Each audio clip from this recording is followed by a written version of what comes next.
Welcome back to Restaurant Recipe Recreations, everybody. And if this is your first time joining us, then welcome. This channel is dedicated in teaching you how to create your favorite signature dishes from the most popular restaurants. And in today's video, I'm going to teach you how to recreate the Bang Bang Shrimp Tacos from the Bonefish Grill. Now, the Bang Bang Shrimp appetizer on the menu at the Bonefish Grill is almost like their flagship dish, and was in fact so popular as an appetizer that they went ahead and added it onto the entree portion of their menu in the form of the shrimp tacos. The Bonefish Grill is a restaurant chain that began in the year 2000 and originated in St. Pete, Florida. It now has about 215 locations in 28 states across America and is owned by the Bloomin' Brands Corporation, which is formerly known as the Outback Steakhouse Group, which of course owns Outback Steakhouse.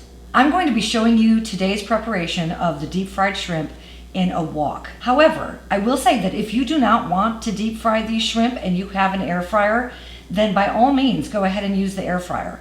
I understand why you would. It's obviously less calories, it's easier, it's less messy, but I'm going to show you the deep fried version of it, which is how the Bonefish Grill does their Bang Bang shrimp. And in all honesty, even though we're going to deep fry these today, it's easier than it sounds. You can see that there's really not a lot of ingredients that go into this recipe. There's a little bit of technique, and I'm going to show you every step of the way how we're going to do it. It is always my recommendation that you use wild-caught shrimp as opposed to farm-raised shrimp. I'm not going to go into a big statement of why. You can certainly Google that on your own, but for these purposes, I'm going to say only ever use the wild-caught shrimp. On kind of a funny side note, for some reason I used to refer to it as line-caught shrimp, until my James Beard nominated husband reminded me that people weren't actually fishing, that would have to be like the world's smallest hook to catch one shrimp at a time. So see, I am absolute proof positive that even the biggest fool in the world can still be a fantastic cook. Okay, we're gonna go ahead and get started. I'm gonna start by showing you how to do the cream sauce first, and then we're gonna do the shrimp. But before we do, I would like to ask that if you are enjoying this channel, if you find it fun, if you find it entertaining, and if I am teaching you how to recreate your favorite signature dishes from the most popular restaurants, then go ahead and hit that subscribe button, because you know what? It is free to you, but it does help me. Obviously, it helps me with YouTube, but it also helps me to know what my viewers are interested in and what you're getting out of these videos. And while you're at it, go ahead and give me a like if you enjoyed this video, and I hope I see you again on one of my upcoming episodes. So let's go ahead and get started with the Bonefish Grill's Bang Bang Shrimp Tacos. It's a tongue twister. Okay, super simple for the finishing sauce for the Bang Bang Shrimp. It's only 3 ingredients. We're gonna start with a half a cup of mayonnaise, 1/4 of a cup of the Hoi Fong chili garlic sauce, and 1/4 of a teaspoon of the Hoi Fong sriracha, both of which you can get in any grocery store. Asian market, of course, if you have one. It might be a little bit cheaper, but you can get this in any grocery store. Go ahead and give that a stir, and then we're just gonna set it off to the side.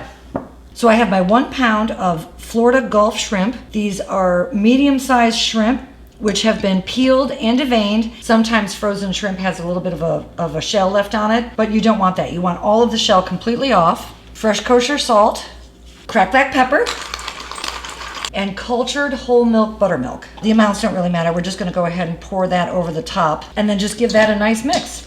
Make sure that all of the shrimp are evenly coated. And then the easiest thing to do is to get yourself a big gallon Ziploc bag, sort of knocking off any of the excess buttermilk, and stick it in the bag.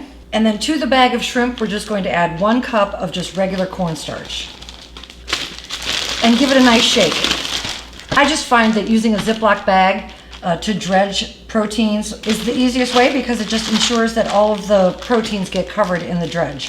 Now I'm going to fry this shrimp in a wok. I find that woks are the best way to deep fry because the dispersion of heat in a wok is so even. And I'm going to add enough canola oil to create about 1.5 inches in the bottom of the wok.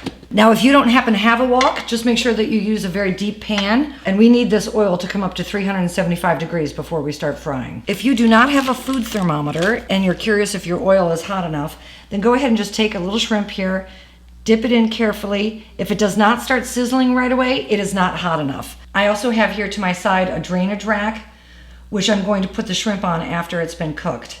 so that it can drain off some of that excess oil. And my food thermometer is telling me that the oil is at 375. So we're gonna go ahead and start frying the shrimp. Carefully drop in small batches your shrimp into the hot oil. Each batch is going to go about 1 minute. Shrimp cooks very quickly, and these are medium-sized shrimp, so they're small. They're going to cook faster than a large shrimp, obviously. After a minute, you're going to take the shrimp out of the oil and set it off on your drainage rack. If you don't happen to have a drainage rack, then just use a plate with paper towel. That'll work just fine. And now my second batch of shrimp. Don't forget to move it around in the oil so that the shrimp don't get stuck together.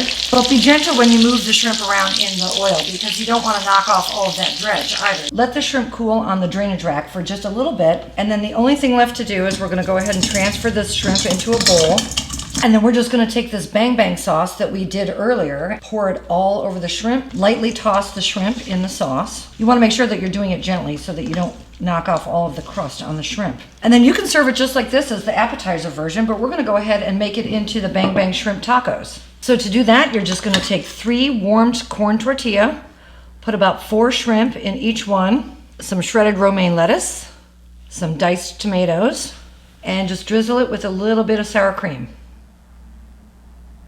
So this has been the Bonefish Grill Bang Bang Shrimp. And as I mentioned, you can go ahead and leave it just like the shrimp with the bang bang sauce on it.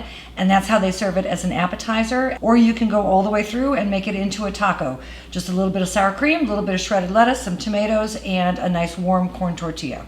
Or flour, whichever you prefer. And if the deep fat frying is not your thing, I totally understand. Go ahead and use your air fryer, but I just need to show you the way that the restaurant does it. And if you do decide to use your air fryer and you have great results with it, then go ahead and pop a comment in the comment section below because I would love to hear about it. So a little something that I learned about eating a taco in all of my travels to my beloved Mexico is that when you eat a taco, you don't move the taco, you bring the taco up and you move your head. So you move into the taco, you don't move the taco. That way all of the stuff doesn't fall out. So there you go. Hopefully you learned something. Until I see you all again, everybody, have an awesome day. Cheers. Love y'all.